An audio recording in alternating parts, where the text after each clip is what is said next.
Hi friends, welcome. ఈరోజు మనం ఒక solid emotional and action packed movie గురించి మాట్లాడుకుందాం. అదే మేగన్ లీవీ. ఈ స్టోరీ 2001లో స్టార్ట్ అవుతుంది. మన హీరోయిన్ మేగన్ లీవీ న్యూయార్క్లోని వ్యాలీ కాటేజ్లో ఉంటుంది. పాప పరిస్థితి చూస్తే మామూలుగా లేదు. లైఫ్ మొత్తం ఒక పెద్ద బిస్కెట్లా తయారైంది. తన బెస్ట్ ఫ్రెండ్ డ్రగ్స్ ఓవర్డోస్ వల్ల చనిపోవడంతో మేగన్కి లైఫ్ మీద ఇంట్రెస్ట్ పోయింది. ఇంట్లో ఫ్యామిలీ సపోర్ట్ మిల్, చేసే ప్రైమరీ టీచర్ జాబ్ ఏమో డెడ్ ఎండ్. డిప్రెషన్ పీక్స్కి వెళ్ళిపోవడంతో సరిగ్గా పనిచేయక జాబ్లోంచి కూడా పీకేస్తారు. ఇక లాభం లేదు, ఈ రొటీన్ లైఫ్ని మార్చాల్సిందే అని ఫిక్స్ అయ్యి ఒకరోజు మార్నింగ్ ఎవరికీ చెప్పకుండా బస్ ఎక్కి ఎయిర్పోర్ట్కి, అక్కడ్నుంచి నేరుగా యుఎస్ మెరైన్స్లో చేరడానికి వెళ్ళిపోతుంది. డెసిషన్ అంటే ఇది. సీన్ కట్ చేస్తే ప్యారిస్ ఐలాండ్లోని బూట్ క్యాంప్. అక్కడ ఆఫీసర్ రాగానే అందరూ లైన్లో నిలబడండ్రై అని ఆర్డర్ వేసి మెరైన్స్ అవ్వాలంటే ఎలాంటి నరకం చూడాలో క్లియర్గా వార్నింగ్ ఇస్తాడు. మరుసటి రోజు నుంచే ట్రైనింగ్ స్టార్ట్. అది మామూలు ట్రైనింగ్ కాదు, బాడీలో ఉన్న ప్రతి నరం జివ్వుమనేలా ఉంటుంది. కానీ మన మేగన్ మాత్రం తగ్గేదేలే అన్నట్టు కష్టపడి కొన్ని నెలల తర్వాత సక్సెస్ఫుల్గా గ్రాడ్యుయేషన్ కంప్లీట్ చేస్తుంది. ఆ రోజు అందరూ వాళ్ల ఫ్యామిలీస్తో ఫుల్ చిల్ అవుతుంటే మేగన్ వాళ్ళ అమ్మ మాత్రం లేటుగా తన బాయ్ ఫ్రెండ్ జిమ్ గాడితో వస్తుంది. పోనీ వచ్చాక ఏమైనా ప్రేమగా మాట్లాడుతుందా అంటే, మీ నాన్న ఫోన్ చేశాడా, ఏమైనా ఆస్తి రాసిచ్చాడా అని డబ్బుల గోల పెడుతుంది. అమ్మకి కూతురు మీద కంటే క్యాష్ మీద ప్రేమెక్కువ అని అర్థం చేసుకున్న మేగన్ అక్కడ్నుంచి సైలెంట్గా జారుకుంటుంది. నెక్స్ట్ సీన్లో మేగన్ ఇప్పుడు అఫీషియల్ మెరైన్. కాలిఫోర్నియాలోని క్యాంప్ పెండిల్టన్కి ట్రాన్స్ఫర్ అవుతుంది. అక్కడ మాస్టర్ సార్జెంట్ వెల్కమ్ చెప్పి మంచిగా పనిచేయండి అని మోటివేట్ చేస్తాడు. ఆ రోజు నైట్ మన అమ్మాయి తన కొత్త ఫ్రెండ్స్తో కలిసి బార్కి వెళ్తుంది. అక్కడ ఫుల్గా మందు కొట్టి తిరిగి క్యాంప్కి వస్తుండగా ఒక చిన్న ప్రమాదం జరుగుతుంది. మేగన్కి అర్జెంటుగా నేచర్ కాల్ రావడంతో బిల్డింగ్ వెనకాల ఉన్న పొదల్లోకి వెళ్తుంది. కరెక్ట్గా అప్పుడే పెట్రోలింగ్లో ఉన్న సోల్జర్ లైట్ వేసి పట్టేసుకుంటాడు. ఇంకేముంది, సీన్ సితారా. Next day morning master sergeant పిలిచి ఫుల్గా క్లాస్ పీకుతాడు. మళ్ళీ ఇలాంటి పనులు చేస్తే క్యాంప్ నుంచి గెంటేస్తా, బుష్లో పోయడం కంటే పెద్ద నేరం ఇంకోటి లేదు అని వార్నింగ్ ఇచ్చి పనిష్మెంట్ కింద K9 బాంబ్ డిటెక్టర్ డాగ్స్ ఉండే బోనులని క్లీన్ చేసే పని అప్పగిస్తాడు.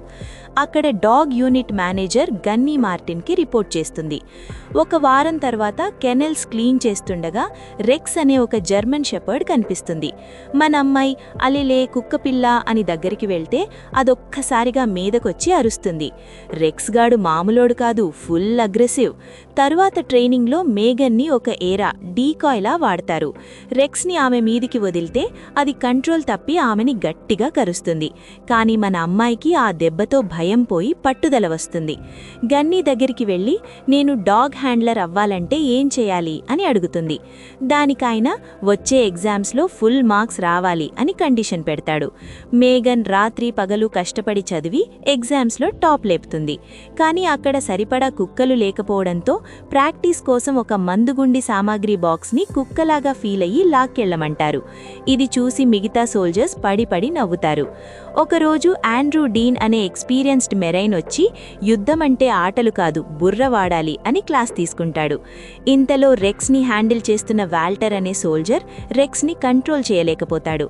వాల్టర్ని కుమ్మి పడేస్తుంది. వాల్టర్ గాయపడ్డంతో గన్నీ ఆ పొజిషన్ నుంచి వాణ్ణి పీకేసి రెక్స్ బాధ్యతని మేగన్కి అప్పగిస్తాడు.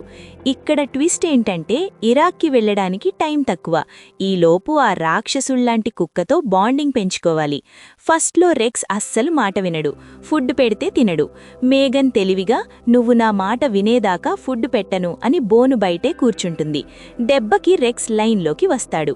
మెల్లగా ఇద్దరి మధ్య దోస్తానా పెరుగుతుంది. ఎంతలాగంటే రెక్స్ని కెనెల్లో కాకుండా తన రూంలోనే పడుకోబెట్టుకునేంతగా. ఆండ్రూ కూడా వీళ్లకి టిప్స్ ఇస్తుంటాడు, నువ్వు కాన్ఫిడెంట్గా ఉంటేనే నీ పెట్ కూడా కాన్ఫిడెంట్గా ఉంటుంది అని. ఫైనల్గా డిప్లాయ్మెంట్ రోజు రానే వచ్చింది. అందరూ ప్లేన్ ఎక్కి ఇరాక్లోని క్యాంప్ రమాదీకి చేరుకుంటారు. ఒక్కతే అమ్మాయి కాబట్టి మేగన్కి సెపరేట్ రూమ్ దొరుకుతుంది.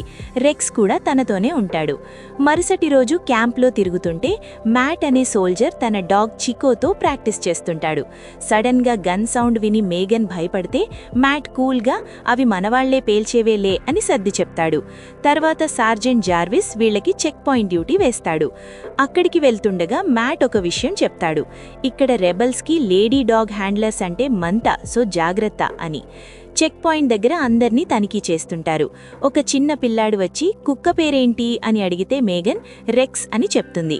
వెంటనే మ్యాట్ సీరియస్ అయ్యి పేర్లు చెప్పకూడదు, అది రూల్ అని క్లాస్ పీకుతాడు. క్యాంప్కి వచ్చాక మేగన్ రెక్స్తో మనం ఇంకా బాగా పనిచేయాలిరా అని చెప్పుకుంటుంది. అంతలోనే ఒక ఆఫీసర్ వచ్చి పదండి మిషన్కి వెళ్ళాలి అని అర్జెంటుగా పిలుస్తాడు. నేనే ఎందుకు అంటే నువ్వు తప్ప వేరే ఆప్షన్ లేదు అంటాడు. రీసెంట్గా బాంబ్ బ్లాస్ట్ జరిగిన ప్లేస్కి వెళ్తారు. అక్కడొక ఇంట్లో రెక్స్ని వాసన చూడమంటే అదొక గోడ దగ్గర ఉన్న కార్పెట్స్ మీదకెక్కి కూర్చుంటుంది. కార్పెట్ తీసి చూస్తే మైండ్ బ్లాక్. అక్కడ భారీగా గన్స్ ఉంటాయి. Mission success. ఆ రోజు నైట్ సెలబ్రేషన్స్. అందరూ ఫుల్ ఖుషి. మేగన్ మ్యాట్తో కార్డ్స్ ఆడుతూ పర్సనల్స్ మాట్లాడుకుంటారు. మేగన్ తన ఫ్రెండ్ చనిపోయిన విషయం చెప్తుంది. సీన్ ఎమోషనల్ అవ్వడంతో వెళ్లి పడుకుంటుంది.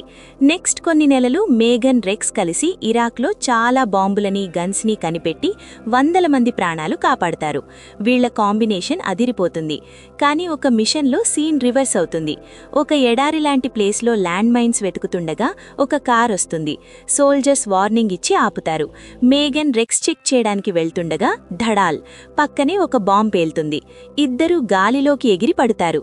అదృష్టవశాత్తు చిన్న చిన్న గాయాలతో బయటపడతారు. ఆఫీసర్కి డౌట్ వస్తుంది, రెక్స్ ఎందుకు బాంబ్ని కనిపెట్టలేదు అని. కానీ అది ఎవరో మనిషి రిమోట్తో పేల్చారని తెలుస్తుంది. దూరంగా ఒక పాడుబడ్డ బిల్డింగ్లో ఎవరో కదులుతున్నట్టు అనిపిస్తుంది. ఆఫీసర్ వేరే డాగ్ని పిలుద్దామంటే మేగన్ ఒప్పుకోదు. మేం బాగానే ఉన్నాం, మేమే వెళ్తాం అని ముండిగా ముందుకెళ్తుంది. ల్యాండ్ మైన్స్ తప్పించుకుంటూ బిల్డింగ్ దగ్గరికి వెళ్లి లోపలికి ఎంటర్ అవుతారు. రూఫ్ మీదికి వెళ్తే అక్కడ బాంబ్స్ తయారు చేసిన ఆనవాళ్లు దొరుకుతాయి. ఎనిమీస్ ఇప్పుడే జంప్ అయ్యారని అర్థం అవుతుంది. సడన్గా రెక్స్ అరవడం స్టార్ట్ చేస్తాడు. ఎవరికీ అర్థం కాదు. ఇంతలో దూరం నుంచి ఒకడు రాకెట్ లాంచర్ పేలుస్తాడు. రెక్స్ వెంటనే ఒక సోల్జర్ని వెనక్కి లాగేసి ప్రాణం కాపాడతాడు. గోడ బద్దలవుతుంది. పరిస్థితి చేయి దాటిపోతుందని అర్థమై అందరూ వెనక్కి తగ్గుతారు. ట్యాంక్స్ సపోర్ట్కి వస్తాయి. మేగన్ కూడా వెయిటిల్ వైపు పరుగెడుతుంటే పక్కనే ఇంకో బాంబ్ పేలుతుంది. ఈసారి గట్టిగానే తగులుతుంది. అయినా సరే ప్రాణాలకి తెగించి లేచి ట్రక్ ఎక్కి అక్కడ్నుంచి బయటపడతారు. క్యాంప్కి రాగానే మేగన్ని హాస్పిటల్కి తీసుకెళ్తారు. రెక్స్ని మ్యాట్కి అప్పగిస్తారు. స్పృహ రాగానే నా కుక్కే ఇది అని అరుస్తుంది. డాక్టర్ ఏమో నువ్వు 3 వారాలు రెస్ట్ తీసుకోవాలి, డ్యూటీ లేదు అని చెప్తాడు. ట్రీట్మెంట్ అయిపోయాక మేగన్ని ఇంటికి పంపించేస్తారు. ఎయిర్పోర్ట్లో వాళ్ల నాన్న బాబ్ వచ్చి రిసీవ్ చేసుకుంటాడు. ఇంటికి వెళ్లాక మేగన్కి ఒక్కటే ధ్యాస, రెక్స్ ఎలా ఉన్నాడు? క్యాంప్కి ఫోన్ చేసినా ఎవరూ ఇన్ఫర్మేషన్ ఇవ్వరు. 3 వారాల తర్వాత డ్యూటీకి వెళ్తే అప్పుడు తెలుస్తుంది రెక్స్ కూడా ఇప్పుడే ఇరాక్ నుంచి వచ్చాడని. ఇద్దరూ కలుసుకున్న సీన్ చాలా ఎమోషనల్గా ఉంటుంది. కానీ రెక్స్కి ఇంకా గాయాలు మానలేదు, ట్రీట్మెంట్ అవసరం. ఒకరోజు మేగన్ రూమ్ బయట పూలుంటాయి. అది మ్యాట్ పని అని తెలిసి ఫుల్ ఖుషి అవుతుంది. ఇద్దరూ కాసేపు ముచ్చట్లు పెట్టుకుని రొమాన్స్లోకి దిగుతారు. తర్వాత రోజుల్లో రెక్స్తో ట్రైనింగ్ స్టార్ట్ చేద్దామంటే వాడింకా పెయిన్లోనే ఉంటాడు. నా కుక్క బాధలో ఉంది, నేనింకో మిషన్కి వెళ్లను అని మేగన్ డిసైడ్ అవుతుంది. గన్నీతో చెప్పి రెక్స్ని నేనే దత్తత తీసుకుంటాను అని అప్లికేషన్ పెడుతుంది. మ్యాట్ వచ్చి నేను మళ్లీ మిషన్కి వెళ్తున్నాను అని చెప్పడంతో మేగన్ మూడ్ ఆఫ్ అవుతుంది. ట్విస్ట్ ఏంటంటే వెటర్నరీ డాక్టర్ రెక్స్ని చెక్ చేస్తూ గాయం మీద నొక్కుతుంది. రెక్స్ నొప్పి భరించలేక రియాక్ట్ అవుతాడు. అంతే, ఆ డాక్టర్ ఈ కుక్క చాలా వైలెంట్, దీన్ని ఎవరూ పెంచుకోకూడదు అన్అడాప్టబుల్ అని రిపోర్ట్ ఇచ్చేస్తుంది. మేగన్ ఎంత బతిమాలినా ఆమె వినదు. కొద్ది రోజులకి రెక్స్ని వేరే హ్యాండ్లర్తో మిషన్కి పంపిస్తున్నారని తెలుస్తుంది. గన్నీ కూడా డాక్టర్ రిపోర్ట్ వల్ల నేనేం చేయలేను అని చేతులెత్తేస్తాడు. మేగన్ చివరిసారి రెక్స్ని కలిసి ఏడుస్తూ సారీ చెప్పి ఇంటికొచ్చేస్తుంది. ఇంట్లో చూస్తే వాళ్ళమ్మ రెక్స్ ప్లేస్లో వేరే కుక్కని తెచ్చిపెడుతుంది. మేగన్కి మండిపోతుంది. నా రెక్స్ ప్లేస్ని ఎవ్వరూ రీప్లేస్ చేయలేరు అని అరిచి వాళ్ల నాన్న ఇంటికి వెళ్ళిపోతుంది. రోజులు గడుస్తున్నా రెక్స్ ఆలోచన పోదు. డిప్రెషన్ ఎక్కువై థెరపీకి వెళ్తుంది.